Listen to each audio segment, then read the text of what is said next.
നമസ്കാരം. കലാകൗമുദി ഓൺലൈനിലേക്ക് സ്വാഗതം. മുസ്ലിം സംഘടനകൾ കോൺഗ്രസിനും UDF-നും നൽകുന്ന അകമഴിഞ്ഞ പിന്തുണ തിരിച്ചടിയാകുമോ എന്ന് പാർട്ടിക്കും മുന്നണിക്കും ഇപ്പോൾ ഭയമായിരിക്കുകയാണ്.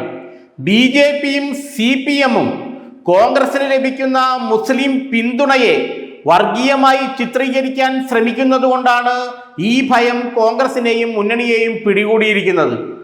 കഴിഞ്ഞ ലോക്സഭാ തെരഞ്ഞെടുപ്പിന് ശേഷം ഏറെക്കുറെ എല്ലാ മുസ്ലിം വിഭാഗങ്ങളുടെയും മുസ്ലിം സംഘടനകളുടെയും പിന്തുണ കോൺഗ്രസിനും UDF-നും നിർലോഭം ലഭിച്ചു വരികയാണ്.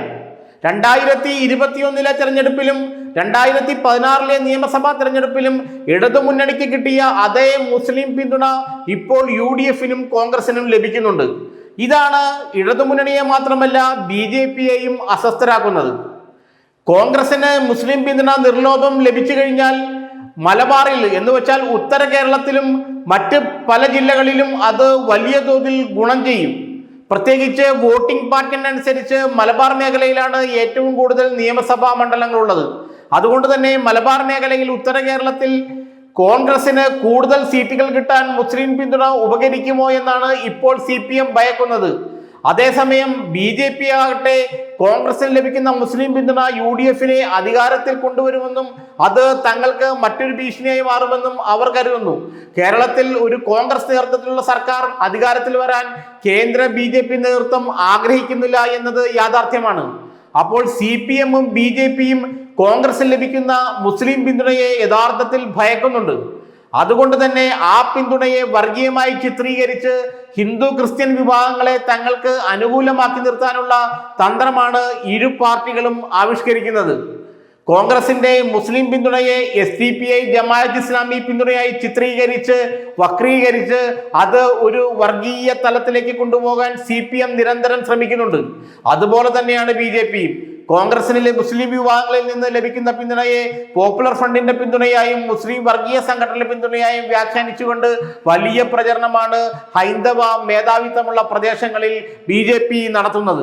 അതേ പ്രചരണം തന്നെ മറ്റൊരു വിധത്തിൽ CPM നടത്തുന്നു. പ്രത്യേകിച്ച് പാലക്കാട് ഉപതെരഞ്ഞെടുപ്പിൽ രാഹുൽ മാങ്കൂട്ടത്തിന് മുസ്ലിം വോട്ടുകൾ വലിയ തോതിൽ ലഭിച്ചതിനെ തുടർന്നാണ് ഇത്തരത്തിലുള്ള തന്ത്രം CPM-ഉം ഇടതുമുന്നണിയും പുറത്തെടുത്തത്. ഇപ്പോൾ UDF-ന് ഭൂരിപക്ഷം കിട്ടുന്ന മേഖലകളിലെല്ലാം അത് മുസ്ലിം വർഗീയ സംഘടനകളുടെ പിന്തുണ കൊണ്ടാണ്, ജമാഅത്ത് ഇസ്ലാമിയുടെ പിന്തുണ കൊണ്ടാണ്, പോപ്പുലർ ഫ്രണ്ടിന്റെ പിന്തുണ കൊണ്ടാണ് എന്ന് പ്രചരിപ്പിക്കുകയും അതനുസരിച്ച് ക്രൈസ്തവ വിഭാഗങ്ങളിലും ഹൈന്ദവ വിഭാഗങ്ങളിലും ഭീതി പരത്തുകയും ചെയ്യുകയാണ് ഇപ്പോൾ CPM ചെയ്യുന്നതെങ്കിൽ അതേ കാര്യം തന്നെയാണ് BJP-യും വേർവശം ചെയ്യുന്നത്. കാരണം മുസ്ലിം ജനവിഭാഗത്തിന്റെ പിന്തുണ വലിയ തോതിൽ UDF-നും കോൺഗ്രസിനും ലഭിക്കുക എന്ന് വെച്ചാൽ 2026 തെരഞ്ഞെടുപ്പിൽ കോൺഗ്രസിന് വലിയ തോതിൽ വോട്ട് വിഹിതം വർദ്ധിക്കുക എന്നാണ് അർത്ഥം. മലബാർ മേഖലകളിൽ കാസർഗോഡ് മുതൽ തൃശ്ശൂർ വരെയുള്ള മേഖലകളിൽ കോൺഗ്രസിനും UDF-നും വോട്ട് വീതം വർദ്ധിച്ചാൽ 20 സീറ്റിലധികം കൂടുതൽ ലഭിക്കുമെന്നാണ് കണക്കാക്കപ്പെടുന്നത്. അങ്ങനെ വരുമ്പോൾ മാജിക് സംഖ്യയായ 72-ൽ നിന്നും 8-9 സീറ്റുകൾ വരെ കൂടുതൽ ലഭിച്ച് ഏതാണ്ട് 80 സീറ്റുകളോടെ UDF അധികാരത്തിലെത്തും.